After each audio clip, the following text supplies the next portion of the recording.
Katie. My name is Katie Hutton. I am a musical theatre performer from London in England.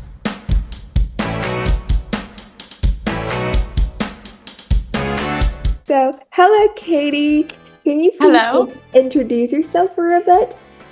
Of course I can. So my name is Katie Hutton. I am a musical theatre performer from London in England, and I graduated from a place called Bird College in 2022. Since then, I have done multiple musical theatre tours internationally and one job in London in the West End. I did Cats in Korea, Chicago, across China, Abu Dhabi, Taiwan, and back to China, Singing in the Rain in China, and The Addams Family at the London Palladium. Well, that's not. And I'm very sure that I really enjoy your show. I was there. I think I was there for the Singing in the Rain show, and after that day, that show had become my favorite. So thank you. I love it so much as well. It's special. It was the best day of my life, literally. Which city did you watch it in? Shanghai. It's gorgeous. It's probably the best. The last day. It's probably the last day. Yeah. That was emotional. Very. Okay. So we'll hop on to the first question here. Perfect. Like people say I love theater all the time. That's almost something we say automatically. Yeah. I'm curious about the real thing. For you, what does that love actually feels like? Can you describe it?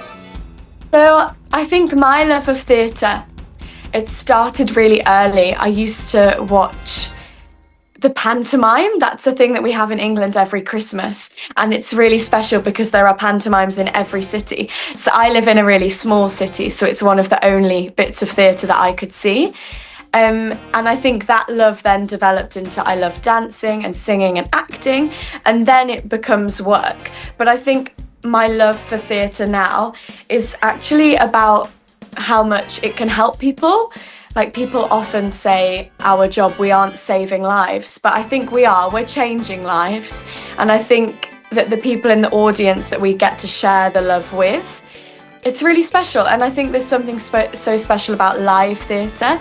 So yeah, I think the things that I love about theatre the most are how it connects people, how it can change people, how it can inspire people, and how it can help people. You might watch something and it might help you through a situation in your own life, or you might watch something and think, oh, I want to go to a dance class. There's so many special things that can come out of theatre. I think that's what the love means to me. I love that. Because you're talking about in your past, in your childhood, do you mind taking back us to the very first time you remember being on a stage? Yeah, of course. So I think I was on stage from quite young because my dance school used to do a show every year. So I don't remember the first maybe 3 times, but there's one specific time that I really do remember. I was asked by my dance teacher, by my ballet teacher. She asked me if I would sing to open the show. So I sang When You Wish Upon a Star, the Disney song, the famous Disney song. And I think I was about 10 years old, maybe 11. And I just remember I was so nervous. And I remember just being so happy once it was done, which is the wrong way around because now I'm so happy when I'm on stage. But I was just so nervous. And I think it was the first time that I sort of sang. I used to dance a lot, but that was the first time that I sang properly. And we have this video of it, and I'm so tiny. I'm quite short still now, but I am so tiny in this video, and I just look petrified. But I sang really well, so I shouldn't have been as scared as I was. But yeah, that's the first time that I remember. I really believe you. I love that. And building onto that, is there a specific time then when you're on stage that reminds you of the scene that you just described? Of that time, oh gosh, there's many actually. I think I really try in every show that I do. I remind myself to find a moment in every show that feels like that if you're having a hard day, or if the show is hard that day, or you're tired, then you can cling on to that moment and remember how special it is. And I think the most obvious one is Cats in the Jellicle Ball. There's a section at the end of Hovers. All of the sections of the ball, they have names because obviously it's 14 minutes long, so you need to find ways to rehearse it and mark moments. But there's a moment where all our arms come up and together, and it's exactly like that. It's so special. I mean, if you've seen the show, you probably know. It's the iconic moment. And then in Chicago, when I used to play Hunyak, the hanging really was that, because it's so, you have to just be so in it and in the moment. And I think like I was the only one with a spotlight on stage, and again was so nervous on opening night. I've never felt nerves like opening Chicago was definitely the worst for the nerves. I had a very fast rehearsal process, so I think that was why. And I was speaking Hungarian, so who wouldn't be nervous to do that? But yeah, I think they're the two that really stand out to me as being similar to the first feeling that I had on stage. There's lots of other special moments, but those two. Okay, since you're talking about the different shows you did, do you mind like talking about the different takeaways and different energies you get from different shows? Oh my gosh, of course. So Cats was my first show. So I think I had a lot of nerves for a long time. That is something that stands out. I'd love to go back and do it again without them, like slightly, because I think I was so young that I was just very nervous about it all. And also Cats was my dream show. It's my favourite show in the whole world, but it's also the hardest show ever. So it's got a very different like life experience in that chapter than I have looking back on something like Singing in the Rain, which is also, of course, it's still hard, but Cats is a different level. Like you can't have the same lifestyle on Cats as you can the other shows. And then I think Chicago, my biggest takeaway is it's such a mature show. It's such a grown-up show. The audience dynamic is different because it's obviously an older show, and it's so important. Chicago, like the messages within that show still apply so much to today in every city, government, country. Like Chicago's important, so you have to really tell it well. Adam's Family was crazy because I was on my pointe shoes, which was just a dream come true, and it was in London, so all my family saw it, and it was also only 3 weeks long, the whole thing, and with all these celebrities, Ramin Karimloo, who's coming back to you guys, like it was just crazy. So that experience is a whirlwind. And Singing in the Rain, my biggest takeaway is it was so much fun. Like I hope you could tell in the audience how much fun we were having, because I don't think I've ever had that kind of fun in a show. It's hard enough that you do the work, but it's a kind enough show that you get to like have moments with your characters on the stage. And then obviously the rain is so silly, but it's like, it's magical. The rain is every bit of magic that you describe in theatre. The rain just does it all for you. So yeah, I've had 4 very different but very special experiences and things to take from them. Yeah, absolutely. Like as you mentioned that, I must tell you that when I was in the audience seat, I was in the second row in the audience. Oh my gosh. And then, but after like the end of the show, I was still dry all over. But then you guys started to go wild, splashing water to the audience seat. And the second row was close in Shanghai. You were close to us. Yes, I was so close to you. I mean, like. After that, I took a selfie of myself, and all my glasses, it's all like water vapor plating on it. And I phoned to my mom and said, "Mom, guess what? I'm all wet through." Oh, bless you. That is so funny. But that's the best bit, right? We used to call them the splash seats, the splash zone.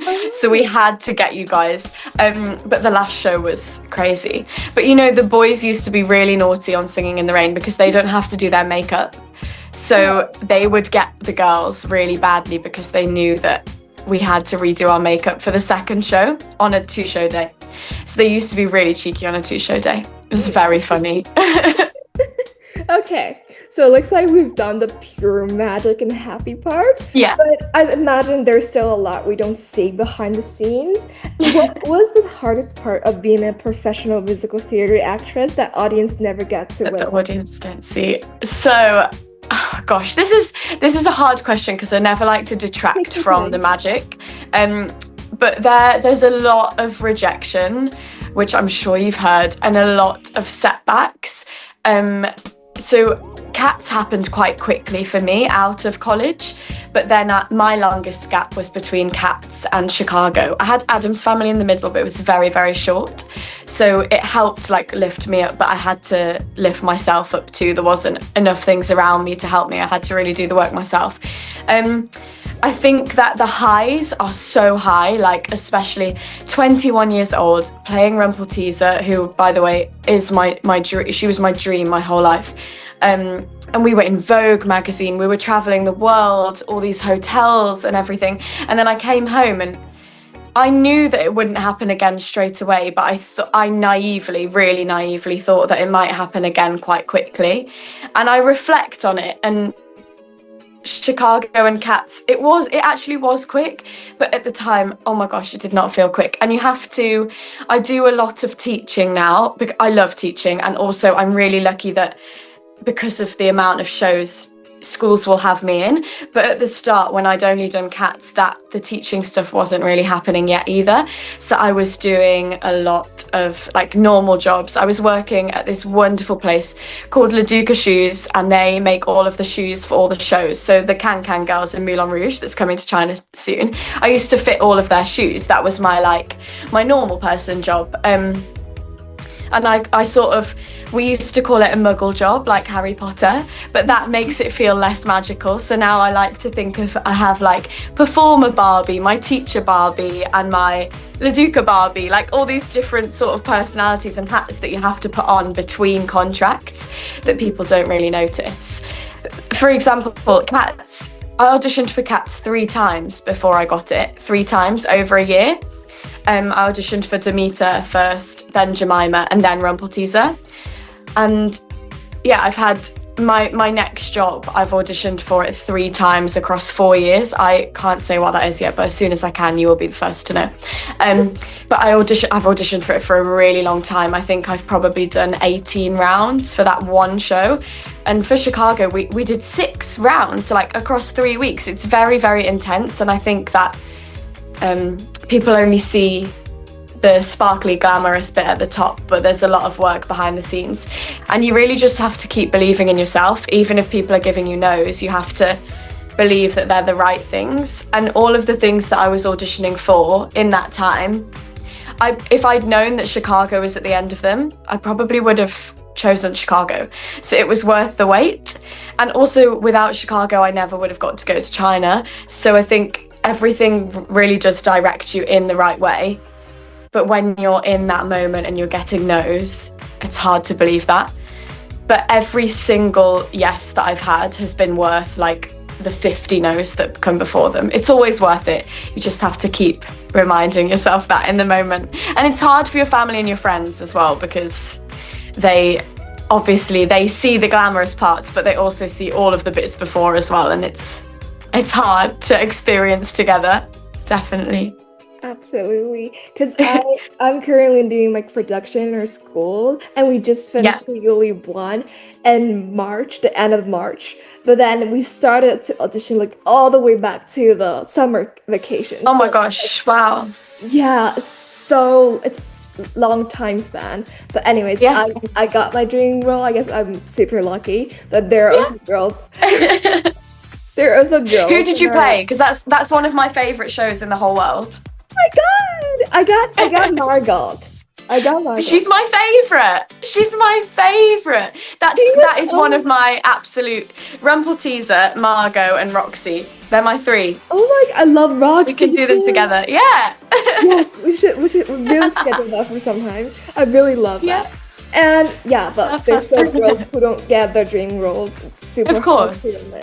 But at the end, they're all happy, and they also have getaways. It's so memorable. Okay, moving on.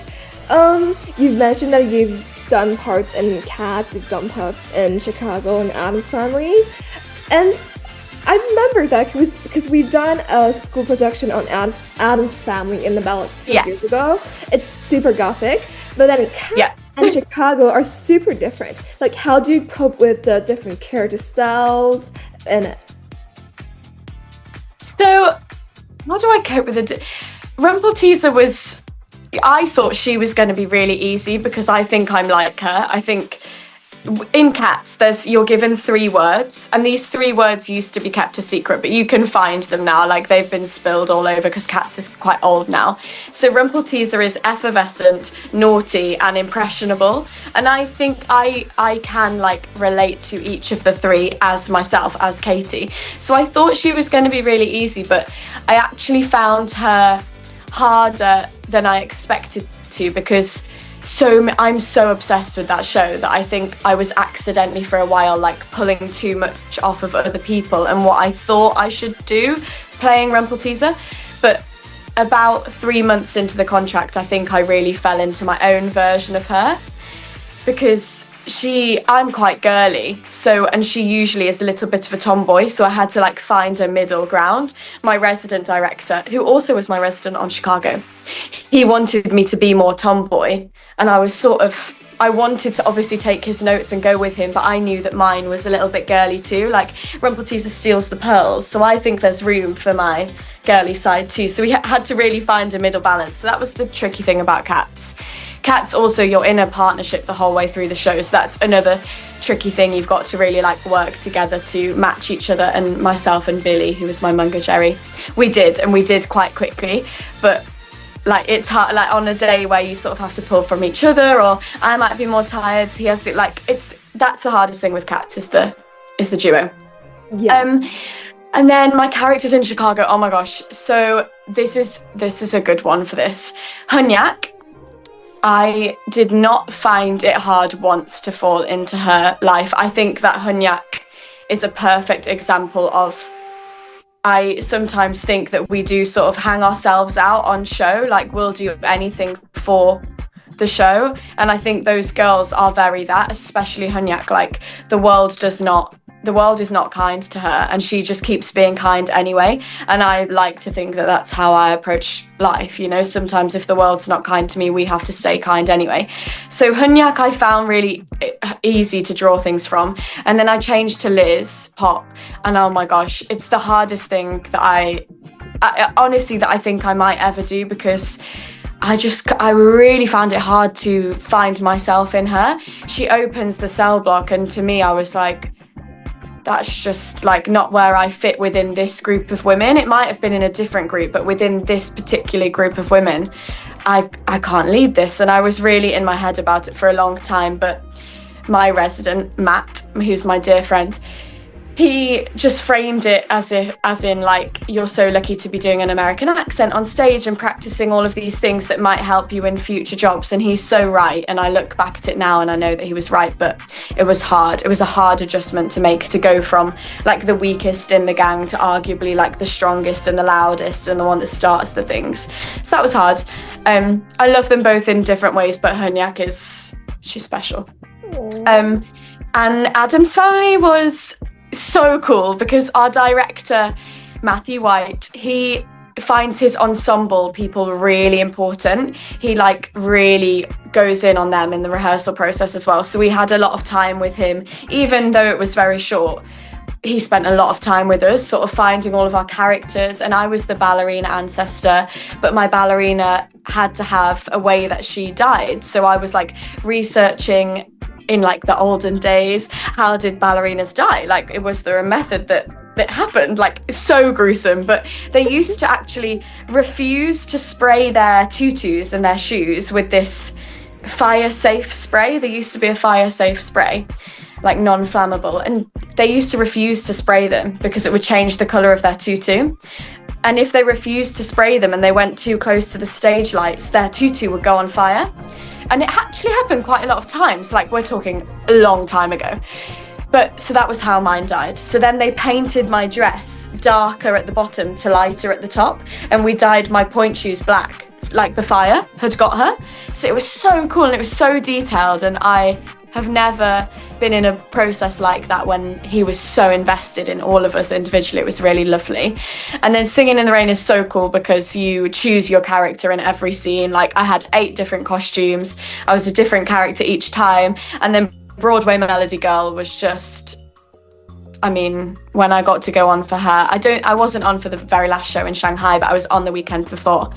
and just the black bob. It's very Velma Kelly, but it's also, I really adore Fosse and his work. And I used to call my Broadway melody girl Anne Ryan Katie. I don't know if you've heard of Anne Ryan King, but she was Fosse's assistant. So she helped him put together Chicago and Pippin, and I love her so much. She's actually my phone lock screen. That's how much I love her. She's my idol. So my Broadway melody girl was Anne Ryan Katie, because I had to be me, but I had to be a little bit of Anne. And I think she worked really well. So yeah, that's each of my different characters and how I found them. Okay. Okay. So we're now move on to a part that you've spent your life like touring around the world, like in Korea and China, and you've been so many different places. Like, how do audience change from place to place? Do they laugh at the same moments, or are there differences that you can actually feel from stage? Yeah, there really are. Asia generally is much kinder, maybe is the word, and maybe more inquisitive in theatre. I'll go with an example from Korea and then we'll move to China. So in South Korea, when we were doing Cats, in England, when Memory happens, the big song, Grisabella's big song, in England, that would get like the hugest applause of the whole show. But in South Korea, the audience was so in it, and so like they're not there for their egos or to give anyone a big applause. They're just there to be immersed in the show. They would forget to clap. Like Joe would finish singing Memory and you could hear a pin drop. There would be nothing, which is crazy compared to at home. Like that would never happen at home. Even if someone was bad, like we would all still clap, right? But in South Korea, the less clap, it was almost like the better after Memory, because it meant that they were just existing in Grisabella's world and they didn't want to break the story before the white cat touch. So that was strange, but also beautiful. Also, we did playtime in the audiences in the interval. I think that happens in China too. The 6 cats come out into the audience, and Rumpel is one of them. And you could just never do that at home because people wouldn't be, I don't think, as respectful as they are in South Korea and in China. I watched the show in China, actually. I watched some of my friends, and it's just so gorgeous to watch people, like, you know, the children in the audience. They wait for people to come to them. They're not like running at them. It's really special.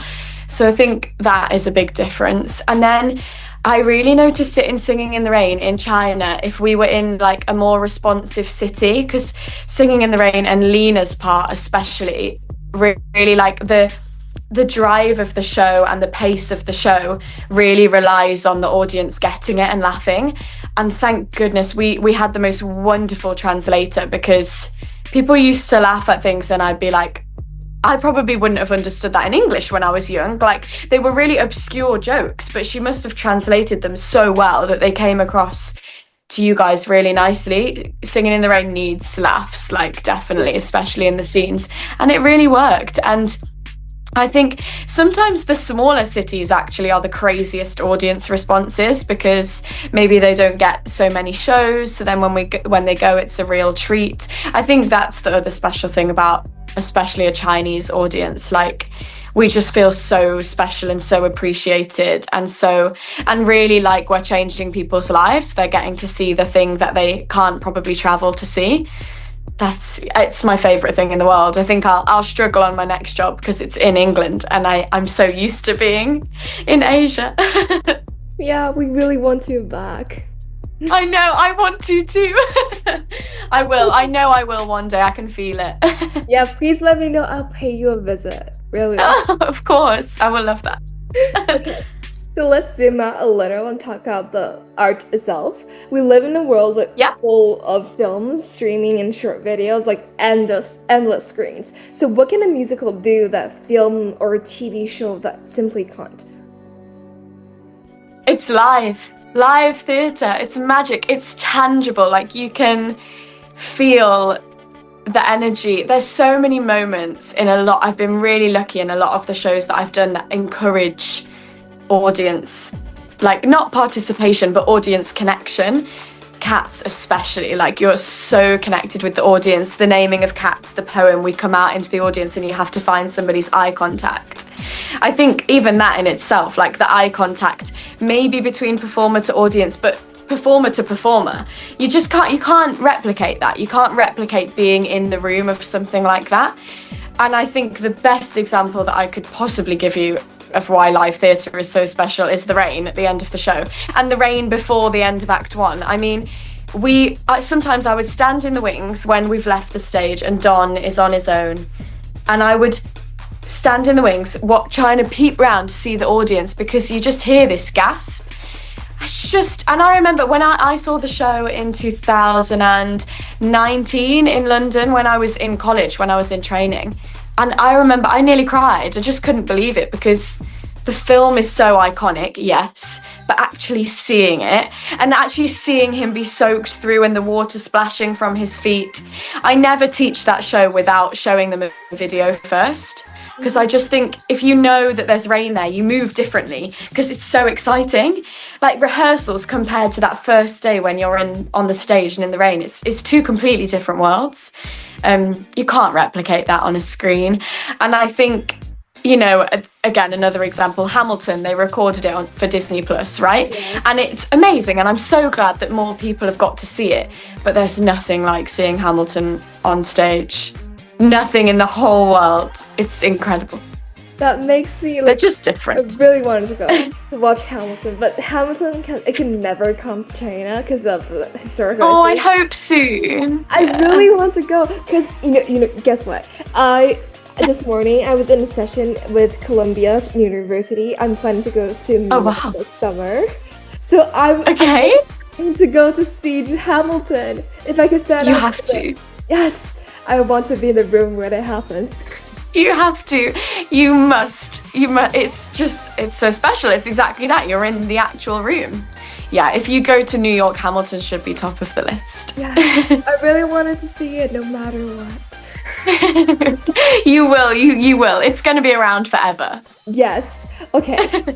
Seems like we've been talking about a lot of musicals, but if you, I really make you to name one musical only, which one will it be on some things that you have to do in your life, like once of a lifetime? The show that I think people should watch. Yes. It's Cats. It's Cats. It's Cats. I don't even have to think about it. You know what? Like I was in the US in 2018. I was 8. And I already know Cats. And I told my mom, hey, I really want to watch Cats. But Cats, unfortunately, they were in tour in China, and I wasn't in Shanghai. So I have to go. That's so funny you missed it. Phantom and Opera, but that's so good, so. Yeah, I mean, well, okay, Cats and Phantom, they have the same thing in common, which is Gillian Lynne choreographed them and Andrew Lloyd Webber wrote them. They're both like such special pieces of work. Yeah, I think Cats, because it's so weird in some ways that you just have to. You either love it because you're a theatre person. Theatre people love Cats, right? Because it's Cats. It's iconic. But normal people, I think you just have to get rid of any ideas that you have of real life. You can't even be thinking about real life when you watch Cats because it's so crazy. You have to be there with them. You have to go on that journey with them. And I think as someone that wants to go into theatre, you have to watch Cats because it's so hard. Like, train for that, and then if you do anything else, you'll be fine. But train for that. I'll try. Okay, the next one is a big one. So you may take your time. Imagine that everything you've done in your career so far disappeared tomorrow. Every show, every role, except for one. One performance, one moment, one memory. Which one would you keep? I when I was reading this question, I was like, I hate it because I feel like I have a different one for each show. But I know what my one is, and I just have to stick with it. I feel mean to all my girls that I've played. I feel mean, but there's this one singular moment it's actually the end, I think, of Cats. Again, so I narrowed it down to Cats. And then I thought, well, the ball is special, but then the duet is so special. But the reality is the ball is like also knackering. So some of your body is just feeling tired. And then the duet is so much can go wrong. There's so much room. I had to stop being a perfectionist on that show because it just can't be. There's so many variables every day, like the singing, the cartwheels, there's just so many things. But at the end of the show, the addressing of cats, there's a moment and all we're doing, Old Deuteronomy is singing, but all we're doing is scanning the audience. We're just like watching them, and your eyes have to move really slowly because you have a lot of counts to get around the audience. And you can actually see people in that moment, and whether they look confused that you're dressed as a cat or whether they look like enthralled or inspired, or some people are crying, or the children where you're like, that's their first bit of theatre that they're going to remember and I get to be part of that. That's the moment for me, a dressing of cats. And I think every night it was special, but oh my gosh, on our closing night, I've got goosebumps now just thinking about it, because like if I think about it for too long, I could probably still cry because I just love that show so much. It's the first show I ever saw, and it's the first one that I wanted to be in, and it was my first job. It's that moment is everything. Especially my Old Deuteronomy, he was played by Brad Little, who was the longest running Phantom on Broadway, like ever. Him. Like just the whole thing was it's just mind-blowing. It was mind-blowing, and surrounded by friends as well. We had a really good group. I've been lucky on every show. I've had a really good group, but I think in terms of a first job, to feel that supported by the people around you and the audience and South Korea itself, it was perfect. I couldn't ever repeat it. It was perfect. Okay, I have one last question, and that is a very important one. A lot of people watching this are high school students who dream of going to theater performance one day. If you could give them one piece of advice, what would it be? This is my favourite question, especially because now I do a lot of teaching. I'm asked this question quite a lot, and the answer never changes, and I don't think the answer will ever change. I think that how people respond to the answer over time changes. Like I think sometimes people will eye roll because they're like, yeah, of course, but if you latch onto it and through your life you keep coming back to it, then it's helpful. I think you really, really just have to be yourself. And I use this phrase, people often say, have you heard of people saying stay in your lane? Yes. Like it's a very British phrase, but I change it to stay in your magic. That's my thing, and I tell myself it like every day. There is nobody on this earth that can create your magic that you create on stage, in class, in an audition. No one else in this world can create that as well as you can. Like, it's yours. And the times when I've done the best in auditions or in shows is when I'm myself, especially when you're auditioning for things. If I hadn't gone into that room and been myself in Chicago, if I'd tried to be taller or sexier or older, then I wouldn't have been Hunyak. And that's exactly where I was supposed to fit at that time. The only thing that you can be the best at is being yourself. And yeah, I think it's the most important thing through life, to be honest. But it's definitely an important thing in theatre when you're told no. And sometimes those no's come because you're pretending to be something you think that they need. When if you're just yourself, they can decide if they need you or not. It's much easier. It's much easier for everyone if you just go and be the best version of yourself. Work hard, but be you. Oh, that's so nice. And I guess that's it. That's all for interview. That's it. Thank you so much, Katherine.